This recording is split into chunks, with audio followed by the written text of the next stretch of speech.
নাগরিক কেন্দ্রিক ভাবনামুখের আরেক এপিসোডে আপনাদেরকে স্বাগত। গরিবের রক্ত হবে না কো ব্যর্থ। হাওড়া স্টেশনে যখন রেকর্ড করছি, একদিন আগেকার কথা মনে পড়ছে। একটা ক্রাউডকে সেভাবে আমি রেকর্ড করিনি, কারণ 21শে জুলাই নিয়ে আমার অনেক কিছু বলার আছে বা অনেক কিছু বলার নেই। তাই 22শে জুলাই সকালবেলা কতটা ভিড় হয়েছিল, ম্যাডাম চিফ মিনিস্টার কত ভালো বক্তব্য রেখেছেন, অভিষেক বাবু কত ভালো বক্তব্য রেখেছেন, ওই ভদ্রলোক কত ভালো গান করেছেন, তার জন্য 21শে জুলাই নয়, 15th আগস্ট নয়, 26 জানুয়ারি নয়, 23rd জানুয়ারি নয়, 2nd অক্টোবর নয়, এইভাবে অনেকগুলো ডে আছে। গান্ধীজিকে কোন ডেটে মারা হয়েছিল, নেতাজি কবে অন্তর্ধান করলেন তারও একটা ডেট আছে। আমাদের ডেটগুলো মিলেও মিলেও এত মানুষ প্রাণ দিয়ে দিল দেশের জন্য, কিন্তু আমরা না শহীদের পাশে দাঁড়াতে পারলাম, আর গরিব স্লোগান দিচ্ছে যে আমরা গরিবের রক্ত হবে না কো ব্যর্থ। এরকম স্লোগান শুনে কাঁদবো না হাসবো কালকে ভাবছে না। হাজারো হাজারো লোক, কোটি কোটি লোক, কোটি কোটি লোক। একটি মেয়ের বিয়েতে যদি 5 লাখ টাকা লাগে, দেওয়ার মতন ক্ষমতা নেই আমাদের। মেয়েদের বিয়ের জন্য কোনো ব্যাংক অ্যাকাউন্ট নেই, কিন্তু আমার স্যালারি থেকে কেটে পিএফ অ্যাকাউন্ট আছে। চাকরি ছাড়ার সময় নাও পেতে পারি, কম্পিটিশন হবে, বস আটকে দেবে, আমাকে লড়তে হবে, এবং পিএফ অফিস বলবে নিশ্চয়ই আপনি কিছু ভুল কাজ করেছেন। আরো ডিটেলে যাব, একবারটি শুধু কলার টিউনটা শুনে নিন, মনে করে সাবস্ক্রাইব করে দেবেন, কারণ গরিবের কথা হয়তো একমাত্র ভারতবর্ষে বা নাগরিকের কথা ভাবনামুখী বলে, বাদ বাকিরা বাংলায় বলেন, হিন্দিতে বলেন, গুজরাটিতে বলেন। দেশের সমস্যা মেটানোর জন্য নয়, দেশের সমস্যাটাকে বাড়ানোর জন্য কথা বলেন।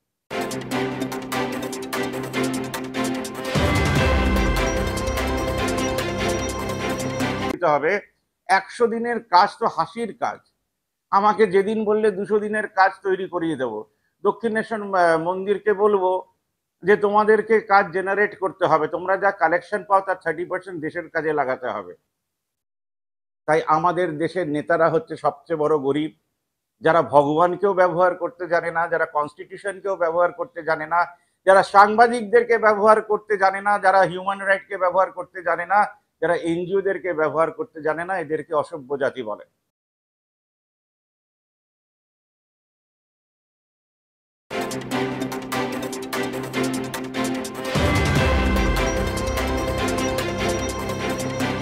প্রথমে আমাদের দেশে সরকারি কর্মচারী লোক কি করছেন সেটা নিয়ে একটু বলা যাক, তারপরে আসবো যে গরিবেরা কি করতে পারতেন আর কি করতে চাইছেন না বা কি করছেন না।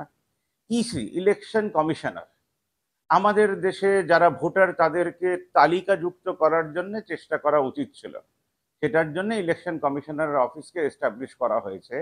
এখন তারা চেষ্টা করছে এনআরসি কে কি করে এস্টাবলিশ করা যায়।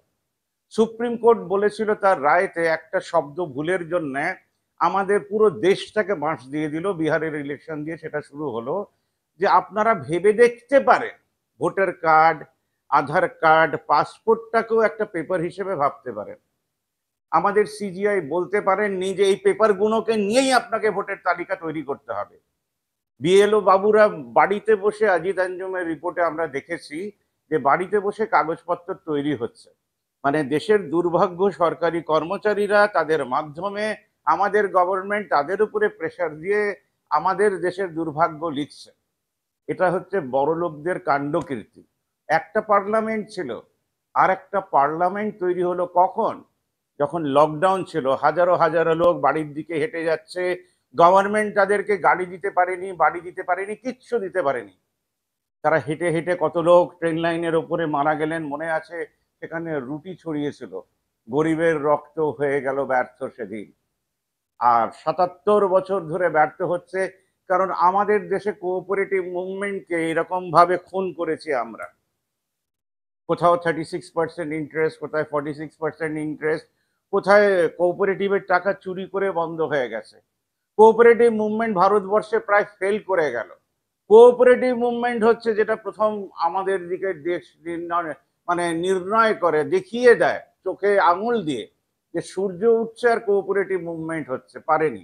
2014-তে সোসাইটিতে বিনা সুদে ঋণ শুরু করেছিলাম এই ভেবে যে একটা কোঅপারেটিভের হাত ধরে আমাদের দেশে হাজারো হাজারো হাজারো হাজারো সংগঠন পাতি বাংলায় বুঝবেন যে বিনা সুদে ঋণ দিয়ে 20% ইনকাম করা যায়।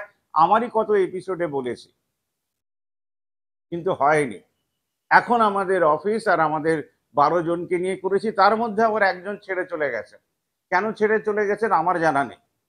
গ্রামে গঞ্জে যখন 36%, 42%, 300% ইন্টারেস্ট দিতে হয় সবজি বাজারে, সেই দেশে গভর্নমেন্ট কতটা ব্রেনলেস হতে পারে বলুন। তাই 21শে জুলাই, 15th আগস্ট, 26 জানুয়ারি আমার কাছে মিনিংলেস। আপনি বলবেন আমি কি ইন্ডিপেন্ডেন্স অফ ইন্ডিয়ার এক্সিস্টেন্স নিয়ে কথা বলছি? আমি তো ভারতবর্ষের কথা বলছি। তা আমার কাছে 365 দিনই ইম্পর্টেন্ট। যেদিন মানুষের জাগরণ হবে, যদি জাগরণ হয়, নাগরিকের হাত ধরে দেশটা সচ্ছল হবে আর্থিকভাবে। আজকে একজনের অপারেশন হয়নি, তার লাইফলাইন কেটে দিয়েছে। সেদিন যে আমাদের শ্রীরামপুর স্বেচ্ছা রক্তদাতা সংগঠনে যখন বক্তব্য রাখছি, তখন বললাম যে লাইফলাইন লাগানোর কাজটা কার? ডক্টরের তো নয়, সরকারের তো নয়। যদি সরকারের হতো তাহলে তো আমরা হাসপাতালে গিয়ে বেড পেয়ে যেতাম। মানে রোজ সকালবেলা ওয়েবসাইটে দেখতাম যে মেডিকেলে এতটা সিট ফাঁকা, কোথায় কোথায় ফাঁকা, কার কার ডিপার্টমেন্টে ফাঁকা। না, আমাদের দেশে 4th গ্রেড মানুষদেরকে দিয়ে চালানো হচ্ছে আমাদের দেশে হাসপাতালগুলো, সরকারি হাসপাতালগুলো। আর প্রাইভেট হাসপাতালে 12 লাখ লাগবে, আমাদের পাশে দাঁড়ানোর কেউ নেই। আজকে যদি ফেসবুক খুলে দেখেন, সকাল থেকে বিকেল আমার ছেলের ওই হয়েছে, আমার মেয়ের ওই হয়েছে, আমার বাবার সেই হয়েছে। কিন্তু এমার্জেন্সি মেডিকেল ফান্ড ক্লাবগুলোকে ধরে Durga Puja committee, CPIM party office, Congress party office, BJP party office, Trinamool party office, SUCI party office ধরে খোলা হয়নি। এত গরিব, গরিব মানেটা কি? গরিব মানে আপনার কাছে টাকা নেই তা না, আপনার কাছে বুদ্ধি নেই, বোধ নেই, চেতনা নেই, চৈতন্য নেই, ইন্টেলিজেন্স নেই। ইন্টেলিজেন্স নেই কেন? রবীন্দ্রনাথের কথা শুনে আমরা করতে পারলাম না, গান্ধীজির কথা শুনে করতে পারলাম না। ভারতবর্ষে যে কোঅপারেটিভ গুলো বন্ধ হয়ে গেছে, পুলিশকে দিয়ে সেটা চালাতে পারলাম না। পুলিশকে দাঁড় করে দিলাম রাস্তায়, সেফ ড্রাইভ সেভ লাইফ করো, আর ড্রাইভারদের থেকে ফাইন তোলো। এই ফাইনগুলো কোথায় যায়? দেশের কাজে লাগে না, সেই সরকারি খাতাতে জমা করে আর মিনিস্টারদের কাজে লাগে। তাই 543টা ওয়েস্ট ডাস্টবিন আমরা তৈরি করেছি। আমাদের বিধান পরিষদে আরেকটা বড় ওয়েস্ট তৈরি করেছি, যাদের ক্ষমতা হয়নি আজ অব্দি বলার যে মাসে একটা দিন সাংবাদিকরা এসে প্রশ্ন করবেন বিধান পরিষদে। তাদের ক্ষমতা হয়নি বলার যে একদিন হিউম্যান রাইটটা প্রশ্ন করবেন এবং সবাইকে উত্তর দিতে হবে। যারা অপোজিশনে আছেন তাদেরকেও উত্তর দিতে হবে, যারা ফরে আছে তাদেরকেও উত্তর দিতে হবে। 100 দিনের কাজ তো হাসির কাজ। আমাকে যেদিন বললে 200 দিনের কাজ তৈরি করিয়ে দেবো। দক্ষিণেশ্বর মন্দিরকে বলবো যে তোমাদেরকে কাজ জেনারেট করতে হবে, তোমরা যা কালেকশন পাও তার 30% দেশের কাজে লাগাতে হবে এবং তার হিসেব দিতে হবে। তাহলে সাকসেসফুল মন্দির মানে সাকসেসফুল ঠাকুরদের আমরা আনসাকসেসফুল করে বাড়িতে বসিয়ে রেখেছি। শুধু পুজো দাও টাকা দাও, পুজো দাও টাকা দাও, আর প্রসাদ দাও, আর স্পেশাল দেখার জন্য আবার টাকা দাও। কিন্তু সেই ঠাকুরের হাত ধরে 30% টাকা আমাদের সমাজে ফিরিয়ে দিও না। সেই অসভ্য জাতি আমরা, ভারতবাসী, ইন্ডিয়ান, হিন্দুস্তানি, আর জানি না আমাদেরকে কি কি বলা হয়। প্রত্যেকটা পার্টি অফিসে গরিব বসে আছে, যাদের হাতে টাকা ছিল কিন্তু দেশের জন্য ব্যবহার করেনি, দেশের মানুষকে এক হতে বলেনি। কাউকে কলকাতায় এসে বাবা ব্ল্যাকশিপ করতে হবে না। যে কোনো গ্রামে বড় বড় স্ক্রিন লাগিয়ে তারা 21শে জুলাইকে সাকসেস করে দিতে পারতো যদি বিনা সুদে ঋণ শুরু হতো। গভর্নমেন্টের থেকে টাকা নিয়ে না, ভারতবর্ষের সিএসআর ফান্ড থেকে আমরা টাকা নিয়ে 200 দিনের 100 দিনের কাজকে 200 দিনের কাজ যে কোনো দিন আমরা করে দিতে পারবো। তার জন্য পার্লামেন্ট থেকে বিল পাস করতে হবে না। আমরা সেই অসভ্য জাতি যারা ভাষার জন্য লড়ি। প্রসেনজিৎ কি বলেছে? লড়ি 22,000 26,000 লোকের চাকরি যখন যায়, সাংবাদিকরা আর পার্টি অফিসরা বাড়িতে বসে ঘুমায়। হয়তো একটা দুটো এপিসোডে তারা নিশ্চয়ই করে বলেন। আজকে সিজিআই বলতে পারলেন না যে আমরা চাকরি খেতে পারবো না, গভর্নমেন্ট যা করেছে ভালো করেছে, বরঞ্চ যারা ঘুষ নিয়েছিল তাদেরকে জেলে পুরব, কিন্তু 26,000 লোকের চাকরি খাবো না। সেই সৎ সাহসটা আমাদের দেশে দাসবাবুদের নেই, আমাদের দেশে উকিলদের নেই। তারা প্লিট করছেন যে গভর্নমেন্ট টাকা খেয়েছে। তাহলে গভর্নমেন্টের হাত থেকে টাকা খাওয়ার যে বস্তুগুলো রয়েছে সেগুলোকে সরিয়ে দেওয়া হলো না কেন? আন্ডার ইন্ডিপেন্ডেন্ট রিটায়ার্ড আর্মি এবং রিটায়ার্ড পুলিশ কর্মীদের হাতে দেওয়া হলো না কেন? যে মানুষেরা ভালো কাজ করেছেন তাদের পিএফ আটকে দেওয়া যায়, গ্র্যাচুইটি আটকে দেওয়া যায়, সেটাকে বন্ধ করার সিস্টেম এলো না কেন? তাই আমাদের দেশের নেতারা হচ্ছে সবচেয়ে বড় গরিব, যারা ভগবানকেও ব্যবহার করতে জানে না, যারা কনস্টিটিউশনকেও ব্যবহার করতে জানে না, যারা সাংবাদিকদেরকে ব্যবহার করতে জানে না, যারা হিউম্যান রাইটকে ব্যবহার করতে জানে না, যারা এনজিওদেরকে ব্যবহার করতে জানে না, এদেরকে অসভ্য জাতি বলে। গরিবের রক্ত রেগুলার ব্যর্থ হচ্ছে, কারণ কারোর অপারেশনের টাকা লাগলে আমাদের কাছে টাকাটা রেডি থাকে না। ক্রাউড ফান্ডিং এর জন্য এসে বলতে হয়। প্রতি মাসে আমরা পুরনো খবরের কাগজ, খাতা, বই বা 30 টাকা যদি জমা করতাম 2 কোটি মানুষ, তো কারোর অপারেশনের জন্য আমাদেরকে চাইতে হতো না ভিক্ষে। আমরা বাচ্চাদের বড় করছি, কিন্তু সমাজকে ছোট করছি, রোজ ছোট করছি, রোজ চোখের সামনে আমরা ছোট করছি। ট্রেনে বাসে এখনো পা দিয়ে আমরা ঝগড়া করি, বলি না যে আপনি বসুন। ফোর্থ ম্যানকে বলি না যে আপনি দয়া করে বসুন, আমরা একটু জায়গা করে নেব না, আমরা বলতে পারি না। তাই দেখবেন সিনেমা হয়ে গেল আইনক্সের, সিনেমা হতে পারলো না, গ্রামে গ্রামে গভর্নমেন্ট পারলো না যে প্রজেক্টর লাগিয়ে 30 টাকায় সিনেমা দেখিয়ে সেই টাকাটা চাষিদের হাতে তুলে ঋণমুক্ত সমাজ করতে পারে। আমরা কেন যুদ্ধে হেরে যেতাম জানেন? কারণ জাতি আর জাতির সঙ্গে লড়াই হতো, তারা সব কটা গরিব, তাই তারা যুদ্ধে যেত মরার জন্যে। আজকে অনেকেই বলেন যারা বর্ডারে দাঁড়িয়ে প্রাণ দেবেন, আমরা কি তাদের জায়গা নিতে পারবো? হ্যাঁ পারবো তো, যদি আপনি রক্তদান করতে পারেন, যদি আপনি দেহ দান করতে পারেন, নইলে সব শূন্য।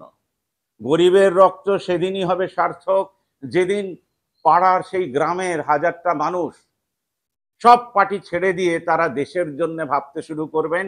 সেই গ্রামটির নাম হবে শহীদ ভগৎ সিং গ্রাম। পারবেন আপনার যেই গ্রামে কোনো শহীদ যদি থাকেন তার নামে গ্রামের নামটি করে দিতে? গ্রামের নামটি যা ছিল তাই থাকবে, মেট্রো রেলের মতন নেতাজি হয়ে যাবে না, কুদঘাট নেতাজি হবে না, সে কুদঘাটই থাকবে, ডেডিকেটেড টু সেই শহীদের নামে। সেই শহীদের নামে সেই গ্রামের হাজারটি মানুষ মাসে 100 টাকা করে দেয় ঋণমুক্ত সমাজ গড়ার জন্য, বেড়ানোর জন্য, এবং 20% টাকা আগে কেটে দেয়, সেখান থেকে বেতন হবে। 10% টাকা হবে অ্যাসিওরেন্স, যদি কেউ ফেল করে তার পাশে আমরা দাঁড়াবো। গরিবের রক্তকে বারবার করছি ব্যর্থ, সবার হাত ধরে, সাংবাদিকদের হাত ধরে তো সবচেয়ে প্রথম সারিতে দাঁড়িয়ে আছে সাংবাদিক, ফোর্থ পিলার হিসেবে ডিক্লেয়ার্ড। কিন্তু ফোর্থ পিলার কোথায়? সেই পিলারটাকেও দেখা যায় না, দেখা যায় মুখের বাক্য, মুখের কথা। প্রাইম মিনিস্টারের কিচ্ছু যায় আসে না, তার যা ইচ্ছে তাই করছেন। এটাকে আটকানোর পথ সাধারণ মানুষকে বার করতে হবে, সেটা কোনো তৃণমূল, কংগ্রেস, সিপিআইএম বার করতে পারবে না। সাধারণ মানুষকে আবার গলা কাটানোর সময় চলে এলো। গণতন্ত্রকে ফেল করার জন্য আমাদের দেশে বুদ্ধিমান জীবীরা যারা রয়েছেন তারা এনাফ।